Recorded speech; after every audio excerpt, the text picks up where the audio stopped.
What happens when a bully picks a fight with someone who refuses to punch back, but instead outsmarts him, reorganizes his house, and ends up stronger than before? That's exactly what Canada did. And now, the bully's plan is backfiring. Spectacularly. Trump's 50% steel tariff wasn't just a tax, it was a slap. A power move meant to rattle Canada, flex dominance, and protect America first. But instead of crumbling, if you're done watching corrupt elites rig the system and leave you behind, subscribe now. If you want real talk, raw truth, and zero spin, this is your channel. If you're ready to fight back, hit that subscribe button and stand with us. Canada stood still, didn't yell, didn't whine, just took a deep breath and rewired its entire steel economy from the inside out. And now, it's the U.S. manufacturers screaming. Cutting exports, not ties. Here's the move that stunned analysts across the globe. Canada didn't retaliate by slapping its own steel tariffs on American goods. No angry press conference. No public counterpunch. Instead, it simply reduced the volume. Steel shipments to the U.S. dropped. Quietly, steadily, strategically. Not in fury, but with intent. Canadian steelmakers restructured contracts, pulled back on U.S. orders, and redirected inventory inward to Canadian roads, rail lines, wind farms, and public works. This was a revenge. It was reinforcement. That steel that once flowed south now goes into Canada's own infrastructure boom. Bridges in Quebec, EV charging stations in Ontario, and massive green energy grids in British Columbia.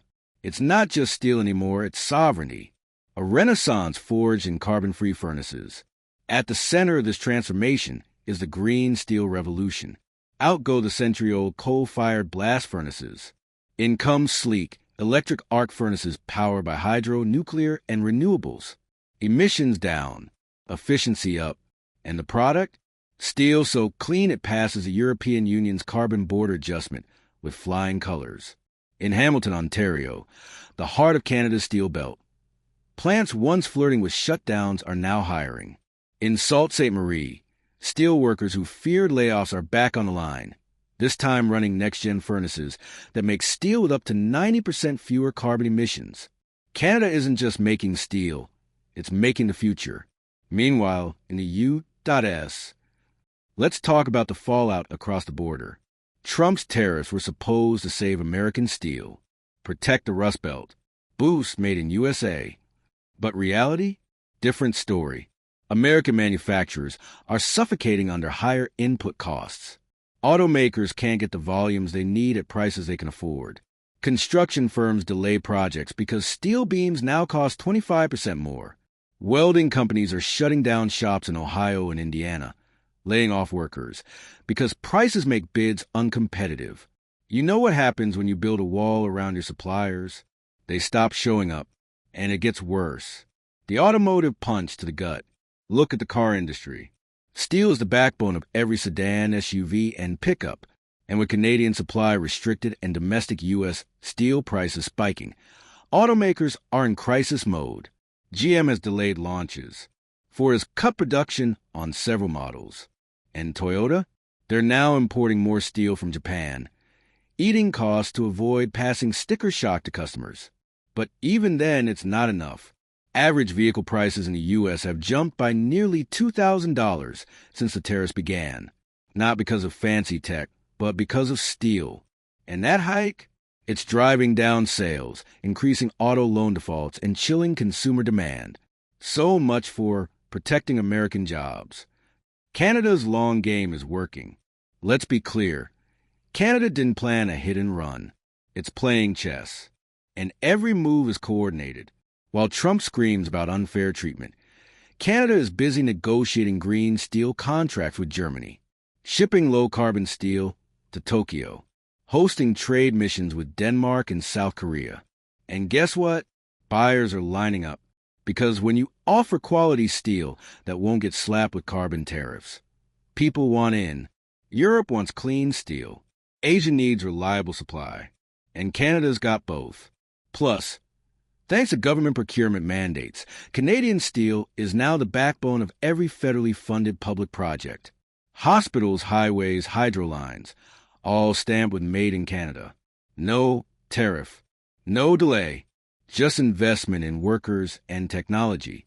It's not retaliation, it's resurrection. From exporter to leader, this is the beginning of a new economic identity. Canada isn't just a supplier anymore. It's becoming a leader, a global hub for low-emission metallurgy. And this matters, because as the world barrels toward decarbonization, the dirtiest products will be penalized and the cleanest ones rewarded. The U.S. is still defending its rusted-out furnace fleet, while Canada is inventing the next era of steel. Think about it. In a decade, green steel won't be an option. It'll be the standard. And who's already positioned for that future? Canada. Trump's tariff? It wasn't a knockout. It was a push Canada needed to pivot, invest, and accelerate its edge. The political backlash is brewing. Inside the U.S., the political blowback is gaining speed. Midwestern lawmakers, once allies of Trump's steel crusade, are now calling for reviews. Governors from Michigan and Pennsylvania are asking Washington to reconsider the tariff.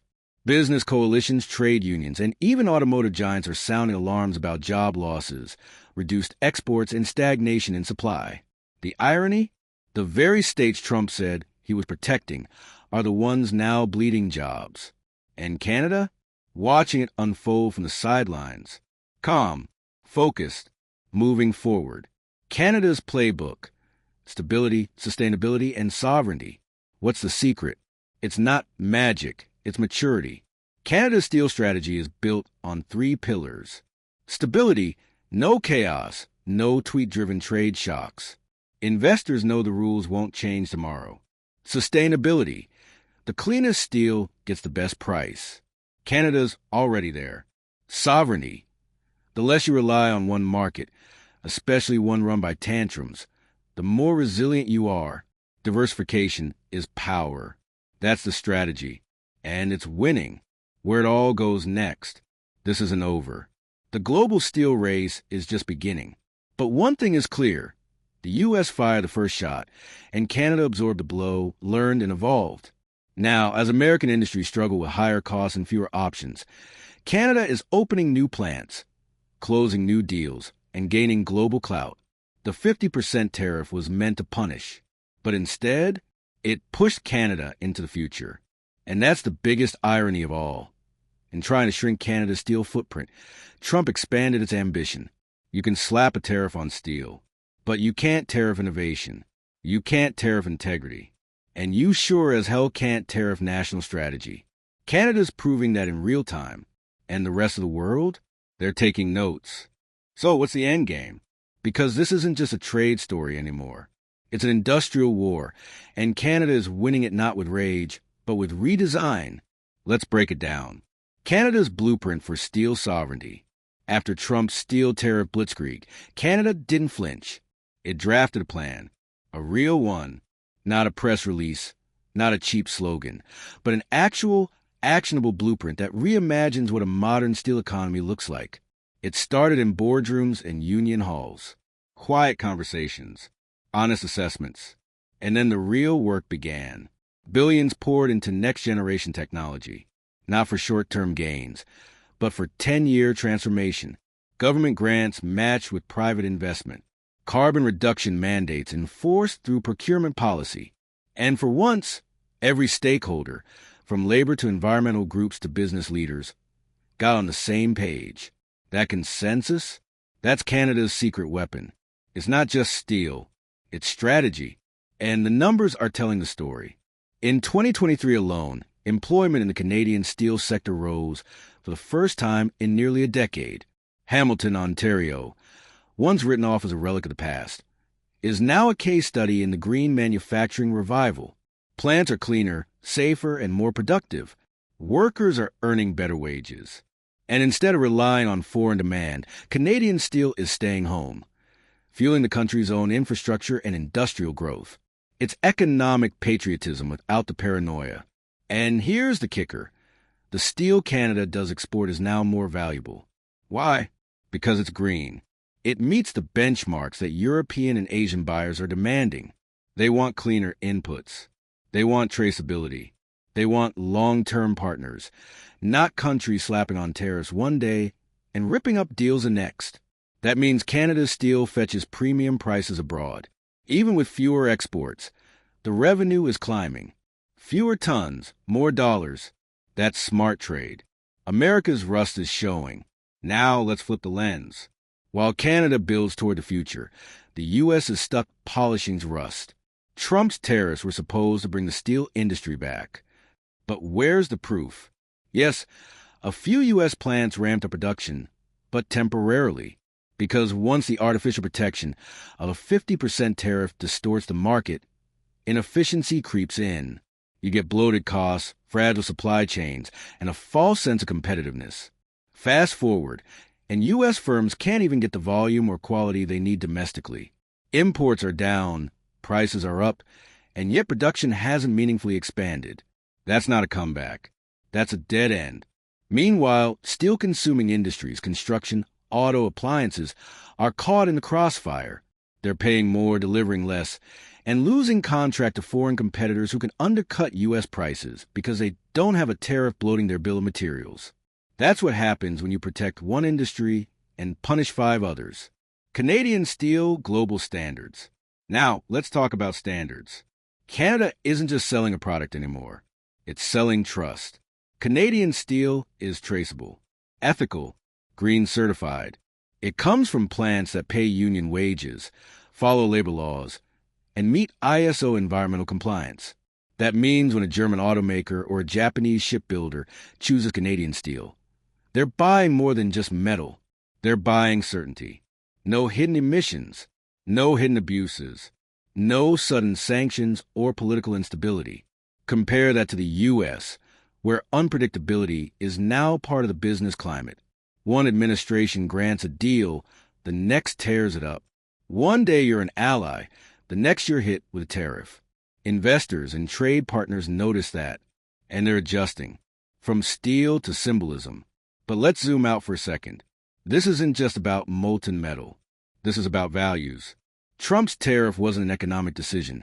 It was a symbol, a flag planted for nationalism, isolationism, and economic bullying. And Canada's response? That was a symbol too. A quiet rejection of chaos. A decision to double down on cooperation, technology, and rules-based trade. No drama. No retaliation. Just progress. That contrast is now defining North American economics, and it's starting to shape public opinion. Canadian voters across the political spectrum are rallying around their homegrown industries, not out of fear, but out of pride. They see what strategic investment can do. They see that carbon compliance is not a cost. It's a competitive edge. They're watching plants reopen. They're seeing their country rise, not by shouting louder, but by building smarter. Trump's gamble is crumbling. Trump's strategy, if we can call it that, was to provoke panic. He believed tariffs would send countries scrambling for deals, that they'd beg to stay in America's good graces. But Canada didn't beg. It adapted. And now the tariff is starting to rot from the inside. U.S. industries are suffering. Supply chains are fraying. Partners are pulling back. And there's no endgame in sight. All Trump did was trigger a long overdue realignment. He thought he was punishing Canada, but he actually liberated it. Now Canada is less dependent, more diversified, more competitive. And the U.S. stuck with the bill. What's next for Canadian steel? More of the same, and better. The next phase is full electrification. Zero-emission plants powered entirely by hydro and nuclear. Advanced AI controls to optimize production. Recycling programs that make steel circular and sustainable. And it's not just about exports anymore. Canada is linking its steel strategy to national security and economic sovereignty. Think armored vehicles made with Canadian plate. Wind turbines made with domestic beam. Skyscrapers, rail cars, defense infrastructure, all built with low-carbon, high-integrity steel. This is how a country scales industrial power without losing its soul. And the international shift has begun. All of this is feeding into something bigger, the realignment of global trade norms. As more countries roll out carbon taxes, border adjustments, and sustainability mandates, the pressure is on. The dirtiest exporters, especially those still using coal blast furnaces, will be taxed, excluded, or priced out. That means Canada isn't just competing, it's leading. If you want clean steel, stable trade, and lawful sourcing, Canada's your partner. And the U.S.? Well, unless it changes course, it'll be stuck exporting unpredictability, not product. Final blowback. U.S. border towns suffer. Let's not forget the regional consequences. On the U.S. side of the border, towns built on cross-border commerce are seeing declines. Plants in Buffalo that relied on Canadian suppliers now face raw material shortages. Construction sites in Detroit are importing more expensive steel from overseas. Suppliers in Minnesota are laying off workers. It's ironic. Trump's tariff was supposed to protect these regions. Instead, it's destabilizing them. Meanwhile, Canadian regions like Hamilton and Sydney are growing, not because of luck, but because of long-term thinking. In the end, this story isn't about who shouted the loudest. It's about who planned the smartest. Trump tried to weaponize trade. Canada turned trade into a shield and a spear. And the 50% steel tariff? It's now a case study in how bad policy breeds good innovation, just not where it was supposed to. Canada didn't just survive the tariff war. It used it. Now the only ones melting under pressure are in Washington. While American headlines blared about ungrateful allies and trade betrayal, Canada executed what may be the most effective counteroffensive of the 21st century trade war: restraint. No yelling, no Twitter tirades, no chaos, just calm, calculated economic decisions that slice deeper than any counter tariff. Rather than mirror Trump's aggression, Canada reallocated steel supply to domestic and high-value export markets. It prioritized infrastructure, housing, and transit, projects that would create jobs and demand for clean, Canadian-made steel. Why? Because while Trump waged a media war, Canada was building an economy. The numbers that terrify Washington. In the 12 months following the imposition of Trump's 50% steel tariff, Canadian steel exports to the U.S. declined sharply, by more than 40% in some categories. U.S. manufacturers, caught off guard, scrambled to find replacements. But guess what? There weren't many. Canadian steel wasn't just cheap. It was high quality, timely, and certified clean under global emissions benchmarks. American importers were forced to pay more for inferior product. Delivery times lagged. Cost ballooned. Assembly lines in Illinois, Michigan, and Pennsylvania slowed, then stalled. Suddenly, the very workers Trump promised protect were paying the price for his isolationist fantasy. The rise of steel nationalism in Canada. In Ontario and Quebec, workers who once feared for their livelihoods found themselves at the center of a national revival. Towns like Sault Ste. Marie, Hamilton, and Regina became ground zero for the new steel deal. Billboards read, "Made here, used here, proud be Canadian." Public sentiment shifted. Buying Canadian steel became a civic duty.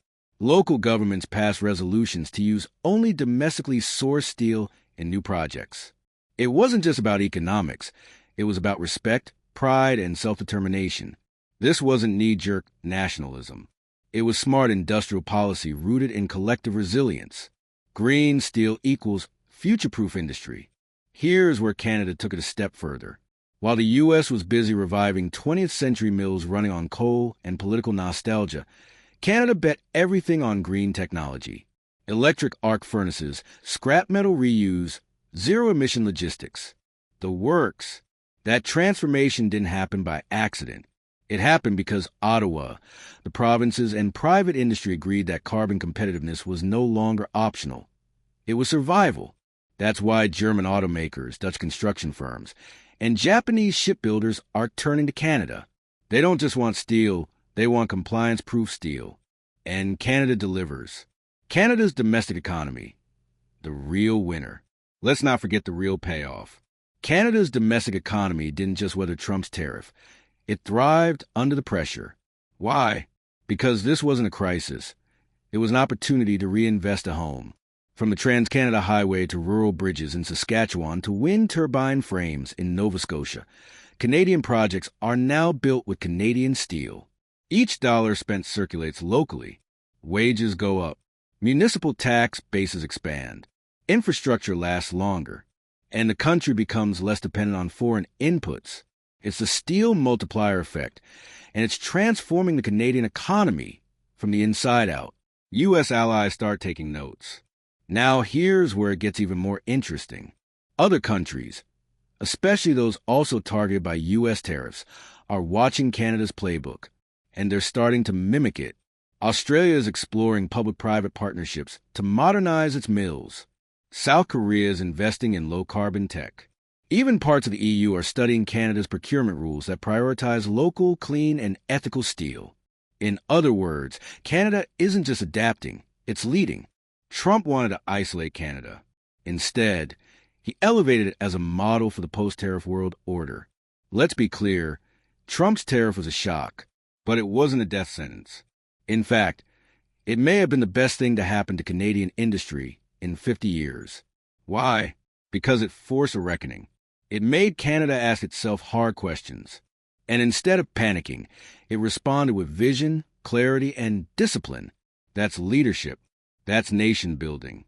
And that's why, in the long arc of economic history, this moment will be remembered not for Trump's bluster, but for Canada's transformation, from silent supplier to strategic leader, from export-dependent to self-reliant, from carbon-heavy to clean and future-ready. So let Trump rage on Fox News. Let him tweet. Let him threaten another round of tariffs. Canada has moved on, and the world is following.